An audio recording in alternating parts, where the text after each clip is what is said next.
નમસ્કાર વિદ્યાર્થી મિત્રો, વેદ ડિજિટલ એજ્યુકેશનમાં આપનું હાર્દિક સ્વાગત છે। આજે આપણે ધોરણ 12 વિષય ભૂગોળ ચેપ્ટર 13 ના સ્વાધ્યાય સોલ્યુશનની સંપૂર્ણ ચર્ચા કરીશું।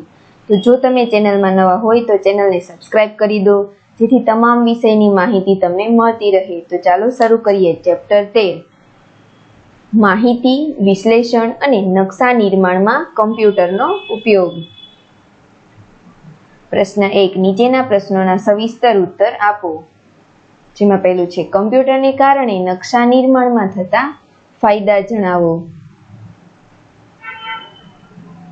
તો ફાયદા આ પ્રમાણે છે કે કમ્પ્યુટર એ ખૂબ જ મહત્વનું ઇલેક્ટ્રોનિક ઉપકરણ છે, તેના કારણે નકશા નિર્માણમાં થતા ફાયદા નીચે પ્રમાણે છે। કમ્પ્યુટરની મદદથી તૈયાર કરવામાં આવતા નકશા ઓછા સમયમાં ઓછા ખર્ચે ઉપયોગકર્તાની જરૂરિયાત પ્રમાણે બનાવી શકાય છે।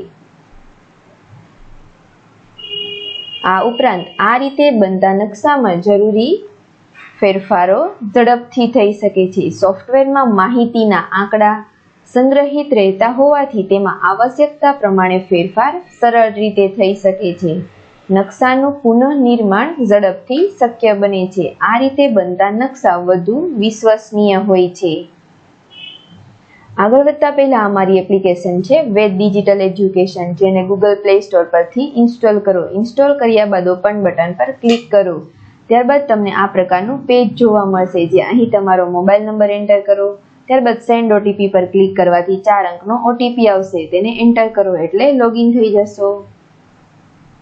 ત્યારબાદ આ પ્રકારનું પેજ ઓપન થશે, જ્યાં ગુજરાત સરકાર દ્વારા પ્રકાશિત એકમ કસોટી પેપર્સના સોલ્યુશન, એ ઉપરાંત તમામ ઇમ્પોર્ટન્ટ માહિતી, બોર્ડ દ્વારા પ્રકાશિત પેપરના સંપૂર્ણ સોલ્યુશન, એ ઉપરાંત યુટ્યુબ વિડીયોઝમાં જે તે ધોરણના પ્રકરણ વાઇઝ સોલ્યુશન, જેમાં પાઠની સમજૂતી, સ્વાધ્યાય સોલ્યુશન, આ પ્રકારના તમામ માહિતીના વિડીયોઝ અહીંથી મળતી રહેશે। તો આ માહિતી તમારા મિત્રો કે સગા સંબંધીઓ સાથે શેર કરો। તો ચાલો આગળ વધીએ। પ્રશ્ન 2, હાર્ડવેર અને સોફ્ટવેરનો પરિચય આપો। જેમાં પહેલું આવશે હાર્ડવેર અને બીજું છે સોફ્ટવેર।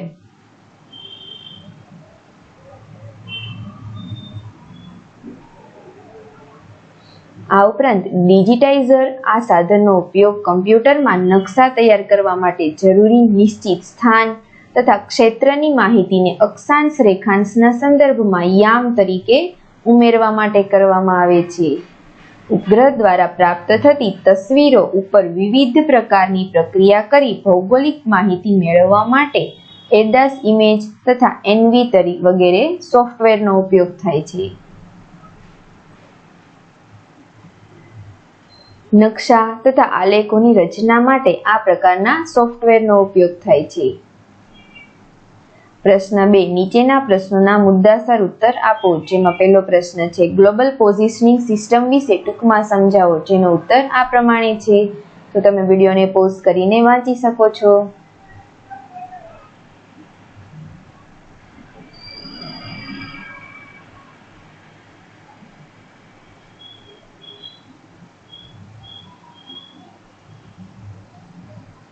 પ્રશ્ન 2, કમ્પ્યુટરની મદદથી સ્તંભ આલેખ કેવી રીતે તૈયાર થાય છે, સમજાવો।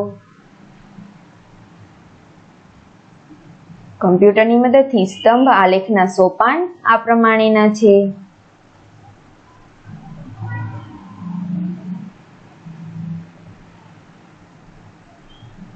જેમાં ચાર્ટ વિઝાર્ડના ચોથા પગલામાં શીર્ષક, પેટા શીર્ષક અને વાય અક્ષના નામ ઉમેરો તથા લિજેન્ડનું સ્થાન પસંદ કરી ફિનિશ બટન પર ક્લિક કરો। આમ કરવાથી પસંદ કરેલી વિગતો અનુસાર આલેખ કમ્પ્યુટરની સ્ક્રીન ઉપર દ્રશ્યમાન થશે। ઉપરોક્ત આલેખ અને માહિતીને સંગ્રહિત કરવા માટે ફાઇલ બટન પર ક્લિક કરીને સેવ કમાન્ડનો ઉપયોગ કરો। આ ઉપરાંત આલેખમાં તરા, રંગ, કદ, છાયા બદલી શકાય છે। પ્રશ્ન 3, નીચેના પ્રશ્નોના સંક્ષિપ્તમાં ઉત્તર આપો। જેમાં પહેલો પ્રશ્ન છે, કમ્પ્યુટરમાં આવતા હાર્ડવેરમાં કયા કયા ઉપકરણોનો સમાવેશ થાય છે? જેમાં જવાબ આવશે keyboard, mouse, monitor, printer, processing unit, pen drive વગેરે કમ્પ્યુટરમાં આવતા હાર્ડવેરના ઉપકરણો છે। પ્રશ્ન 2, જીપીઆરએસ સિસ્ટમ વિશે ટૂંકમાં માહિતી આપો। જેનો ઉત્તર આવશે જનરલ પેકેટ રેડિયો સર્વિસીસ એ મોબાઈલની માહિતીના જથ્થાને અનુલક્ષીને 2G અને 3G સેલ્યુલર કોમ્યુનિકેશન સિસ્ટમ આધારિત વૈશ્વિક પદ્ધતિ છે. આ પ્રણાલીને ટૂંકમાં GPRS તરીકે ઓળખવામાં આવે છે. GPRS એ એક પેકેટ આધારિત વાયરલેસ સંચાર સેવા છે જે 56 થી 114 kbps ની ઝડપથી મોબાઈલ ફોન અને કમ્પ્યુટર વપરાશકર્તાઓને ઇન્ટરનેટ સાથે સતત જોડાણ કરવા માહિતી આપે છે. પ્રશ્ન 3. નકશા આલેખના સોફ્ટવેરનું કાર્ય લખો. જેનો ઉત્તર આ પ્રમાણે છે.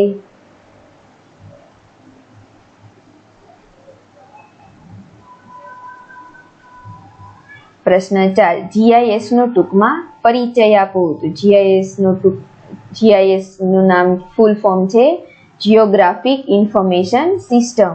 એ કમ્પ્યુટરની એવી પ્રણાલી છે કે જેની મદદથી વિવિધ સ્ત્રોત દ્વારા પ્રાપ્ત ભૌગોલિક માહિતીનો સંગ્રહ કરી તેમાં જરૂર મુજબની પ્રક્રિયા કરી પ્રસ્તુતિકરણ કરવામાં આવે છે. GIS આવી માહિતીને નકશા પર પ્રદર્શિત કરે છે. GIS નો પ્રથમ ઉપયોગ 1968માં રોજર ટોમલિન્સન દ્વારા કરવામાં આવ્યો હતો. GIS માં વિવિધ સ્તરની ક્ષેત્રીય માહિતીના અવલોકનોને સંગ્રહવામાં આવે છે. પ્રશ્ન 4. નીચેના પ્રશ્નોના ઉત્તર એક શબ્દ અથવા એક વાક્યમાં આપો. પ્રશ્ન 1. પૃથ્વી ઉપર સ્થાન જાણવા માટે શાનો ઉપયોગ કરવામાં આવે છે? જેનો ઉત્તર આવશે પૃથ્વી ઉપર સ્થાન જાણવા માટે GPS નો ઉપયોગ કરવામાં આવે છે. પ્રશ્ન 2. વેક્ટર ડેટા અને રાસ્ટર ડેટા એટલે શું? જેનો ઉત્તર છે વેક્ટર ડેટા એટલે દિશા સાથે પરિમાણ ધરાવતી માહિતી અને રાસ્ટર ડેટા એટલે જેમાં સામાન્ય રીતે એવી તસવીરો કે જેમાં પિક્સલનો ઉપયોગ કરવામાં આવેલો હોય. પ્રશ્ન 3. GIS પ્રણાલીની ઉપયોગિતા જણાવો.